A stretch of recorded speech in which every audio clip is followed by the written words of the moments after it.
Yeah. And speaking of beef still, I'm just curious because I feel like there's been a little bit of tension between you and a certain YouTube golf group potentially. Man, let me think about this in a way that I don't cancel myself. Here's the thing is that a lot of people from the get-go have tried to talk down on me, okay? You have your Busted Jack.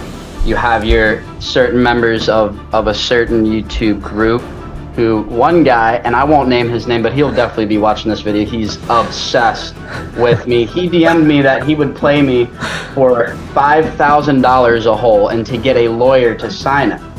And when this Chewbacca of a man sees this video, I'm still waiting on that contract because you will be dusted. I could play lefty no tees. I could give you 5 shots a hole. I really don't want to name names with that situation, but you know exactly what's going on, and I will be following this. Ladies and gentlemen, welcome back to the channel. I am stoked to be bringing you an interview with Carter, the DOD King. Someone I've wanted to chat to for a while, but I wanted to wait and see his evolution on the YouTube platform specifically. There's a lot we want to talk about. There's a lot we're going to get to.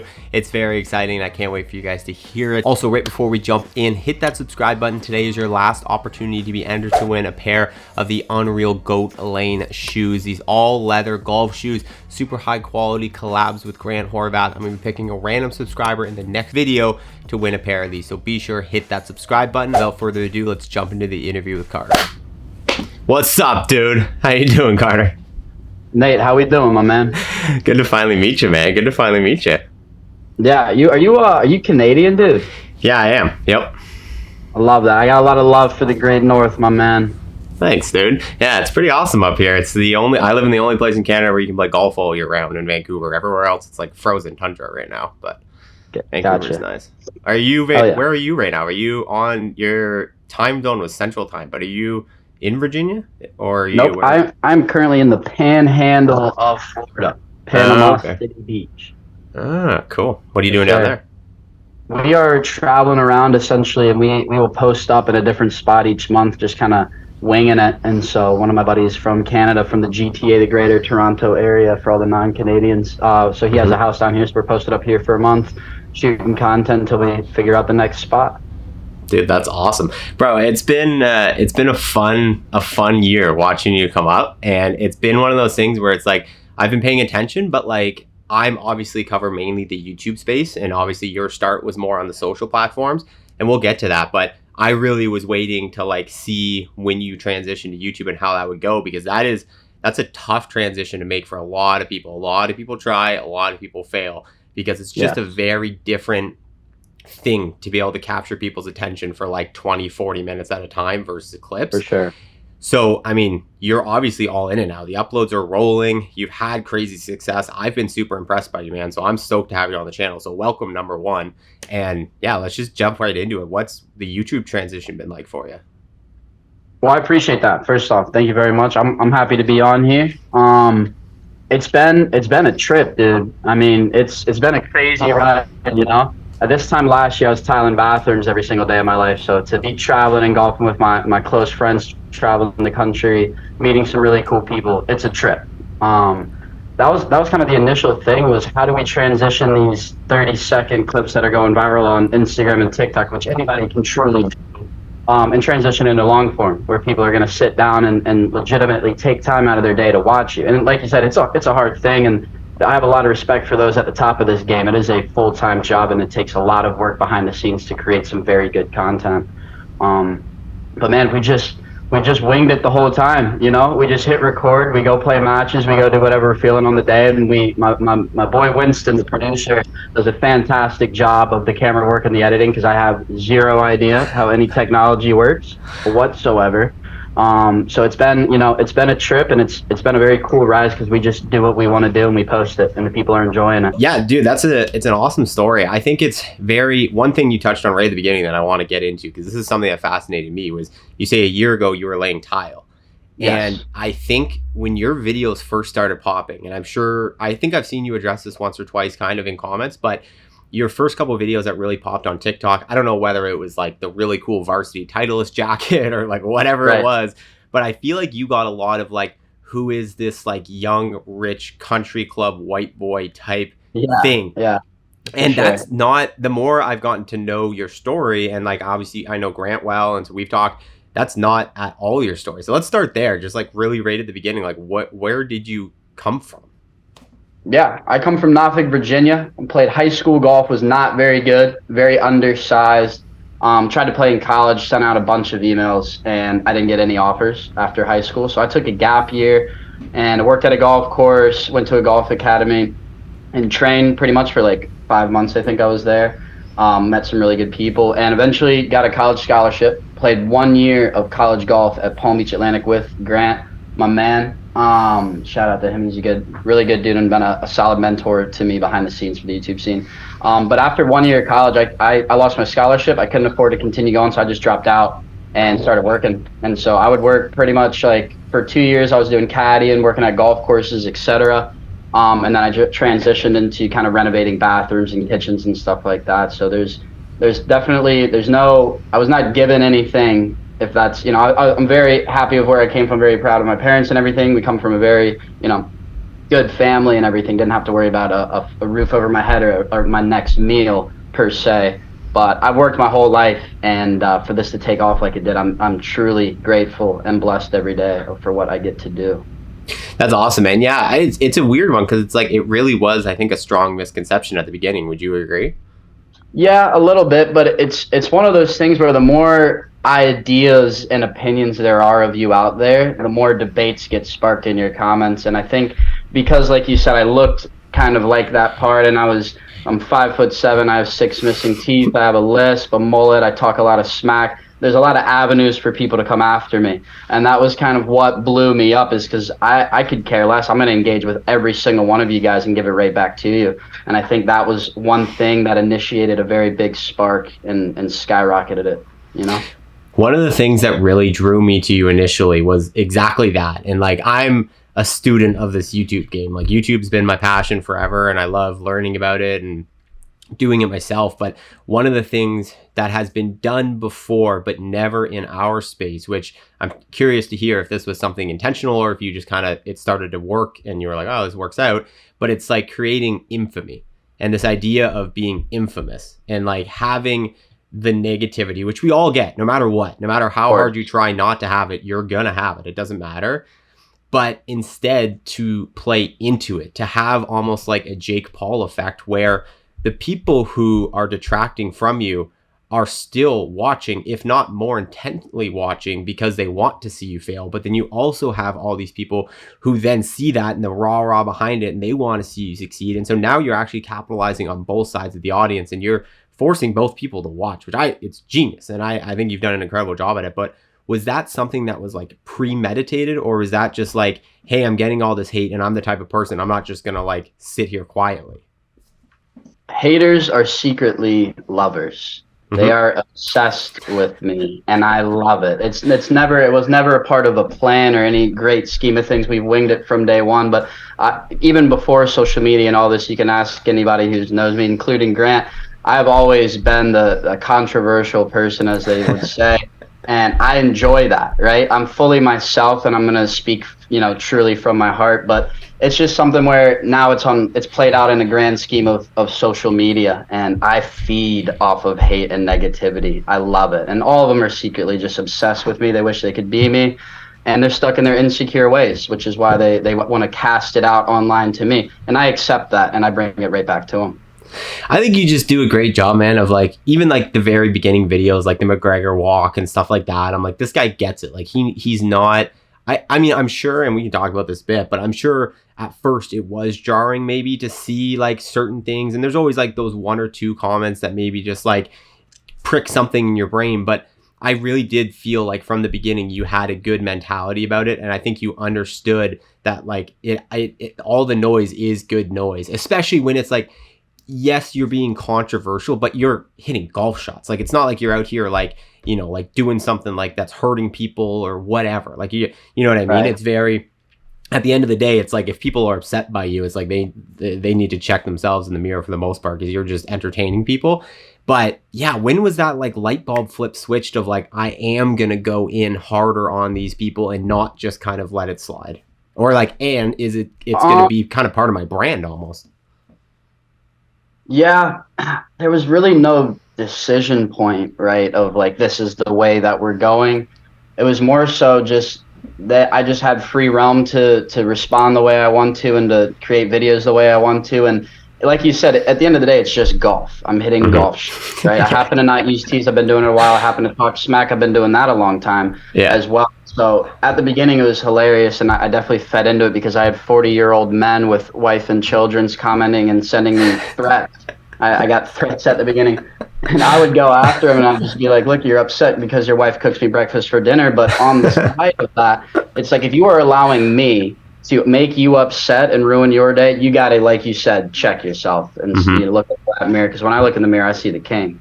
Yeah, absolutely. Dude, I always say to people, like, because people ask me sometimes, like, how do you deal with it, whatever. And it's like, I always ask them, like, have you ever, like, intentionally left a negative comment on someone's post? And, like, every person I've ever been friends with, or my family, they're all like, no, never. And I'm like, exactly. It's like, Right. it's not the people you interact with on a daily basis that you aren't already like, oh, this person's a little weird, got something going on. Like, I don't know. I try to deploy empathy a little bit for them and realize that they are probably unhappy. But at the same Right. time, man, if they keep coming at you and like you're able to kind of have that spin on it, like I think smack talk and chirp, like it's existed in sports since the beginning of time. And I think something that didn't exist in YouTube golf, and part of the reason why you're succeeding is not just because you have a shot that you hit really well, but it's because you're kind of the first one to come in and not be afraid to like really let the chirps fly and really just fully be yourself. How is that kind of, transition of like doing it in short form clips by yourself to like chirping Micah for an entire 9-hole match go? Like, how has that Right. been? Yeah. Well, it's something that I think a lot of people do when they go out and they golf with their friends, no matter what level of golfer they are. You go out to talk smack. It's the nature of competition, right?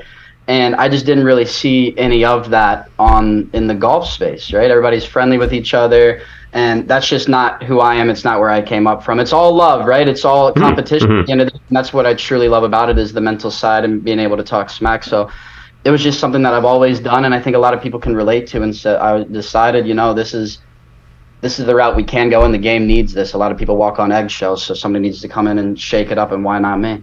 Yeah, absolutely, man. I think it's a great it's you, but it's also like people don't understand when you're creating content, you're always being the biggest version of yourself. That's what you're really trying to do for entertainment's sake, and we all do it in some level.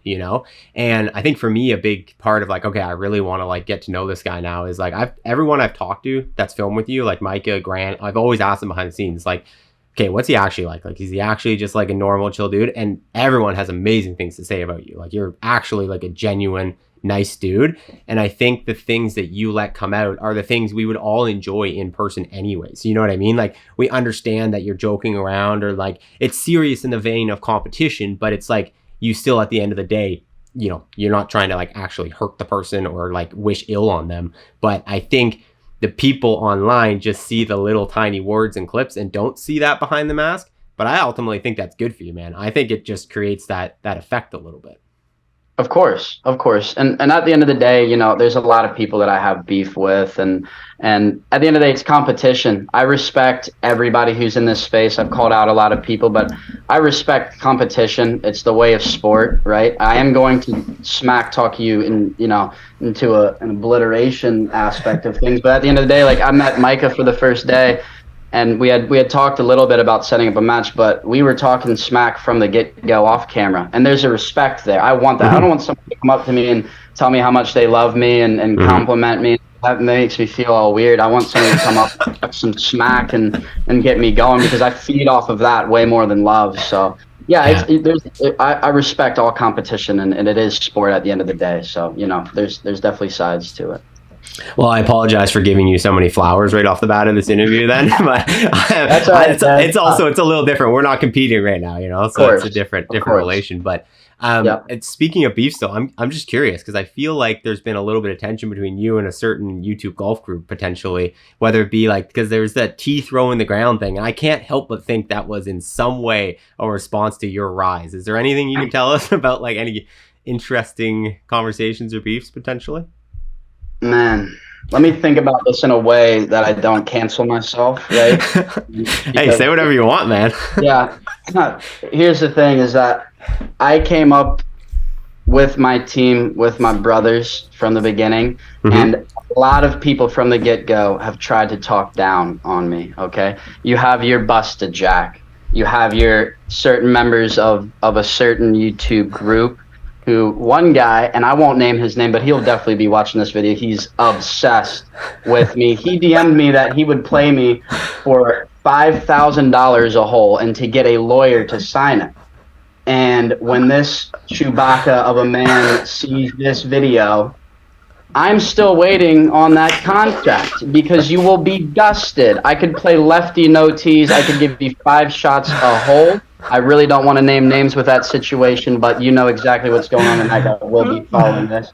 And with regards to Busted Jack, I've spoke to him before. There's a mutual respect, but a lot of people in the world say that he is the DOD father, but that greasy, handsy, flippy swing will last 2 holes with me in the smack talk. He will not last. He's a fraud. He does have to use tees. But once again, I respect all competitors, but there are definitely some people in the world that when they finally man up and choose to play, we can do that any day of the week, twice on Sundays, for any amount of money and anything.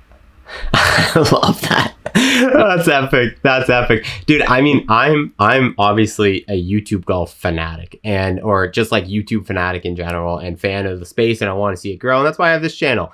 And something that would mimic a Logan Paul versus KSI or whatever it is, these big events that have something behind it. If you had a $5,000 a hole match, or even if it was less than that, whatever, but some big stakes thing against someone like that, dude, that's like a next step in the platform, in my opinion, like an evolution upon just like a YouTube video challenge, like a live stream. Like, would you like to see stuff like that come into fruition, like big scale competition type stuff? So with that, yes, and also no. So like a Logan Paul and a KSI, right? There's everybody with a brain knows that it's fake, that there's things behind the scenes to hype it all up, to play, fight for X amount of money. You can tell that it's fake. When I'm playing matches and stuff like that, it is legitimate. And so yes, I would like to play in these matches, but I don't want it to be some facade where it's all fake smack talk and this and that. I played in my second war against Weasels a kid for his car, and I drove with his car, and it is still in my garage in Virginia. These are real stakes that we play for. So I would love for these little weasels who talk smack online, and especially these content creating Chewbacca weasels, to come out and finally do it. But yes, I would love to have these high stake matches for the world to see. I think everybody would love to see it. They want to see me get beat. They want to see me go in. So I'm ready for it, I love that. Has it been at all challenging being a bit more confrontational and having these like beefs, if you want to call them that, with creators? Because as someone who's coming up in the space, obviously, like, your videos that have done the best is your first Grant collaboration, and then the Grant Micah videos, those are going to perform really well. Like, collaborations help you expand the audience, and it's, at the end of the day, good for your business. How have you weighed, the risks of like taking shots at people versus like the growth of the business? Yeah, that's definitely something that my team has talked to me before, because I'm kind of a wild card. I'll wake up on any given Monday morning like today and send out a couple DMs, post a couple stories, and they've had to sit me down a few times and talk to me about that. But in my mind, I'm not going to change who I am just to gather more views. We're going to get it on our own, and obviously I respect the ability to go on somebody else's channel, grow the platform. I understand the business side of things, but I won't change who I am. And if somebody wants to talk smack, I'm gonna give it right back to them. And at the end of the day, we might grab a beer afterwards, and we might be really good friends. And that's the beauty of it, is everybody walks on eggshells these days and talks smack online. But at the end of the day, where I come from, one of my closest friends today, him and I used to be sworn enemies, and he gave me a black eye the day after we shook hands, and we've been boys ever since. So there's that side of things as well. But there's definitely now more thought about things before I start posting. I kind of go through my team, but I usually don't listen too often. But, if it's something very out there to a certain group or person, YouTube group or person, I'll genuinely talk to my team just to make sure I'm not going to cancel my. yeah, you're good. I mean, dude, I think it's pretty hard. As long as you stay in the world of golf, it's probably pretty hard to do anything that's really going to get you in trouble. But I think at the end of the day, I give this advice to creators all the time, is it's like, because everyone talks about wanting collaborations and, oh, I want to be able to collaborate with this person, one day this person, or if I get, one thing I hate is when small creators are like, if only I could get this one collaboration, then I would break through. It's like, well, if you truly are doing something valuable in the community, if you're truly building something unique that people can't look away from, that's revolutionary, that is what you need to do in order to grow and succeed on this platform now, because there's so many people just playing 1v1 matches, 2v2 matches, watch me play 18 holes. Like, there has to be some unique aspect of it in order to grow an audience. And if you do that well enough, if you focus on yourself and your thing, the thing that makes you successful, all those people you want to collaborate with are going to then want to collaborate back with you, because you're doing something that they aren't, that they know they can then grow themselves from. So I think for you, that's a very like accurate depiction of like, if you just keep doing your thing, all of those people, regardless of the beefs, they're not going to be able to stay away. They're going to have to engage on some level, because they're going to see like, oh my goodness, like this is actually going to help me now. Yeah, Nate, I think you nailed it on the head, 100%. And I'll be the first to tell you that when I started to transition to YouTube with my team, we definitely were growing on our own, but collaborating with a good friend of mine, Grant, was a massive help in getting my name out there, 100%. And I'm well aware of that. But in also regards to that, I just did a video with Micah, and I gained more subscribers off a video that I posted than I did from that, simply because his audience didn't like me, type thing. Then they don't. They like the style of content, whatever. For me as a person, it's fine. But like you said, certain collaborations can help if you are providing the value on your own. 100%. I think you nailed it right in the head with that. So there's definitely great value in those collaborations, but it's also who you are and what you're posting and what you're contributing. 100%. Would you say you're all in now on YouTube, or are you still trying to keep consistent with short form content? Yeah, we do it all. That's one big thing for me, and that I've actually talked to Winston about as well, is like, when we got YouTube going, that's where the bread and butter of social media golf is. If you can get it to YouTube, you're going to do well.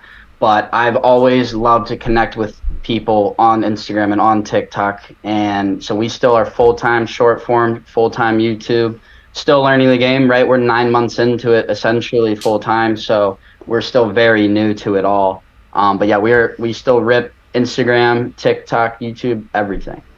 That's sweet. You're probably one of the most successful short form creators in the golf world, at least in such a short period of time, and in terms of like amount of virality, probably. I'm curious to know, on the business side of short form, like, is there really much, or did the business opportunities really start coming when you transitioned to YouTube? There's definitely opportunity with short form. Now, you're not going to get paid per view like you do on YouTube, right? Where you're just getting per views. And there's that side of it where that opens up opportunities to work with brands, right? And we were very, very careful in the beginning. I didn't take a single deal for a long time, just because I was blowing up out of proportion, 2,000-3,000 followers a day. I didn't want to pollute my page with a bunch of advertisements just to get quick money, right? And my producer was the assistant pro at my course. I'm tiling bathrooms every day, and we're like, wow, we can take this money and quit our jobs, but long-term play, that vision is that we will be able to do this full time. So we, you have to be very careful with what you do and what your goal is, and it's something that you figure out on your way. There's no set way of doing it. But at the end of the day, there's definitely, the YouTube is the way to go in the business world of social media, if you can garner enough attention to do so. But there's definitely some value in short form, no doubt about it. Okay, cool. One of the brands that you have signed with, I actually have been with for a long time, friends of mine, I love them, is Sunday Swagger. Awesome company.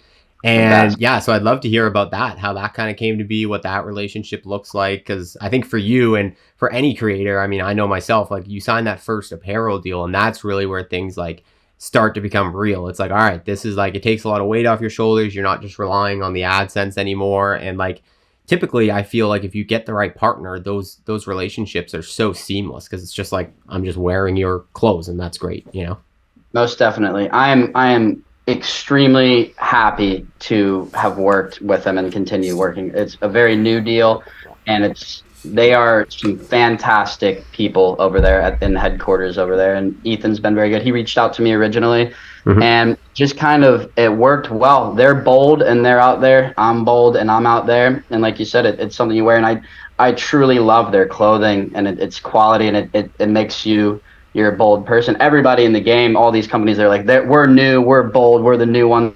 But there's saying that, and then there's actually doing it with action. And I feel like our values align perfectly, and the people over there are fantastic. Cool. What are some other brands and stuff that you've worked with or are working with that you're able to share? Because I find it just interesting, especially at your stage, kind of what you're attaching with.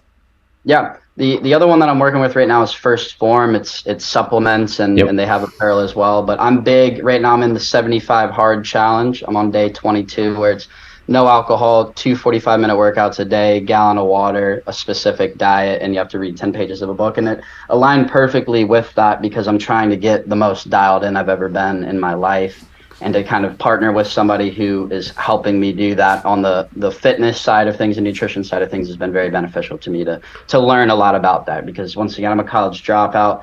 At the end of the day, my brain works in a very, their craft is important. Have you always been into the fitness side? Is that something that's been part of your life, or is that kind of newer? Yeah. I'm TPI certified. So when I was tiling bathrooms, my time job was fitness training for golfers and stuff like that. And when all of this blew up, the last 9 months, it's been a blur. It's been so chaotic because of the travel. I've never traveled before. I'd never left the East Coast time zone until this year. And it's been a trip. And so I was just traveling a lot, eating bad food, celebrating, having a good time as a young 24-year-old king should. And after that, as things have slowed down this last month, and we've kind of, centered ourselves here to relax and refocus on everything, it's been a big part to get back on the fitness journey. Because I got a little dad bod going on, but the women love it, So it's just something you gotta balance. I've heard you talk in the past about wanting to excel at golf at the highest level and to move your game up. Is that, well, let's just stick with that quickly. Is that actually something that you really are pursuing, or is it kind of like social media, get as good as I can, and if that happens, great? Or is that really the end goal? That is the only goal. The social media is a resource and aid to get there. And speaking on that, all of the content creators that have been in the space for a long time, I have a newfound respect for, because the constant travel, and you go a new place, you get off a plane, you go film on camera, you go play that day, you get back to the hotel, you fly out the next day to the next spot, and there's very little time for practice. And so it's something that I earned a great amount of respect for those who have been doing it for a long time, because my game has suffered substantially, and I've been playing the worst golf of my life this fall, and that's kind of why we wanted to center in some place to really get back to the grind and bring that to priority one, which then correlates with the content. You're playing better golf, etc. So it's something I don't shy away from, is that I do have to refine that grind and that A game to be able to do it, because at the end of the day, you go shoot over par on a YouTube video, it's not gonna cut it. But I truly believe with the people I have and the resources and the great network that I've created these last 9 months, I have the abilities to do so, and that is the primary goal. Okay, interesting. A lot of people have said, I'd be curious to hear your take on it. A lot of people have said that you can't do both, like high level social media, YouTube, and pro golf. Right. Is that something you guys chat about in terms of deciding how to divide? Because I would assume, I know for YouTube, the pursuit takes almost, full-time mind presence, like you said, filming your day-to-day, your spot to spot, staying on top of it, staying consistent with the uploads. That's a really important part of it. But the practice for professional golf, I've never pursued professional golf, but I can only imagine that it is equally, if not more, time consuming. How are you going to be able to do balance the two things? It's a fantastic question. You're exactly right. It's a full-time job with content. It's a full-time separate job, although it's the same realm. It's golf. It's a completely different job to practice, etc. And it's not going to be easy. And I'm still learning that every day, of how to properly balance it, to how to correlate the content as to be inside the practice tournaments, etc. And we're trying to find a way. We talk about it every single day, because it is, my full attention has to be on business while also being on golf. So it's kind of, I threw the practice out of the window the last 9 months. Well, the iron was hot on social media. While this could be a life-changing thing, get me out of, on my hands and knees tiling bathrooms, that was the main priority, and it is a full-time job to do so. And now it's kind of to a point where we can use my practice and everything as content, and people want to see what I'm doing behind the scenes, etc. And that's kind of where we're going to go with things leading up to matches, leading up to tournaments, filming tournaments, etc. Still figuring it out, still have not perfected it, and it'll be a constant pursuit of excellence on both ends. No, I like that. I think it's good that you have that realistic understanding of it and the challenge of it, because I think a lot of people can underestimate it for sure. But I also think you probably have a unique opportunity, kind of like Micah, but almost more so, because you do have so many people that like will tune in to hopefully watch you not succeed if you go in and you play a tournament and you do whatever. And capitalizing on that, I think you have a really unique opportunity to, like, yeah, if you start playing in mini tour events and all that kind of stuff, just filming those like 18-hole mini tour events and like letting that come out. I think those could be banger videos for you, and that could align with then still not taking as much time away, not having to do, you know, the travel match stuff, and being able to kind of focus in more on just your pro golf. Do you think documenting the pro golf process is a path you guys are looking towards? 100%. That'll 100% be on tap for 2024. We are going to start filming those, and I think a lot of people do want to see me, whether they hate me or love me. They're going to be tuning in to watch me top a golf shot, or they're going to be tuning in to watch me dust some little weasels who use tease and talk smack on the process of doing it. So no matter what, I think all eyes will be on those tournaments. So I think there will be great success on the social media side of those as well, while allowing me to chase my goals. That's awesome, dude. That's awesome. Do you think the pressure of playing on camera and on, well, specifically YouTube, because I think when you go on someone else's channel, especially, and you know you have no editorial control and everyone's going to see you, and you're trying to build this audience, so you want to impress, but like there's also, what is that pressure like? Because I know you've kind of just started stepping onto other people's channels, and then also you've played competitive golf. How does that compare to like first tee jitters? Yeah, it's definitely different, right? And there's, you know, I could hop up on here and say I feel no pressure, but pressure is a very real thing. You cannot hide from it. You have to embrace it, right? And competitive golf is very different than, you know, when I went and played Micah. It was obviously great guy, great team behind him, trust him with, you know, with the editing side of things and all that. But it's a whole nother realm, because not only am I thinking about performance, I'm also thinking about, do not say anything that'll get you canceled. For the love of God is a constant thought in my mind, because I have no filter sometimes. To think about two things instead of one is definitely a little more difficult, but it's something I will learn and continue to learn, right? And you have to embrace that pressure. And no doubt that it's there, and it is different from competitive golf, but I think as time goes on and experience, I've always learned from losses and learned from poor performance more than wins. So we will continue on that path. I'm curious to know, because you said this a couple of times, what do you think is going to get you canceled? What do you think you could say that would get you canceled? See, that alone is something that could lead me to do so, Nate. No, man, I think I like to have a lot of fun with it. I'm a nice guy. I love a lot of people. Yeah. I hate a lot of people as well, but it's all good. You know, there's, with this rise and with how much I talk and, you know, talk smack to people, there's a lot of people out to get me, but I'm not scared of anyone. I'm a scary person at the end of the day. So I don't think there's really anything that could, but I like to continuously say that, you know? Yeah, no, that's good. That was a good answer. That was a safe answer, at least. I've had no media training, you know, it's just kind of all, I got offered by so many people to have media training, like professional and stuff like that.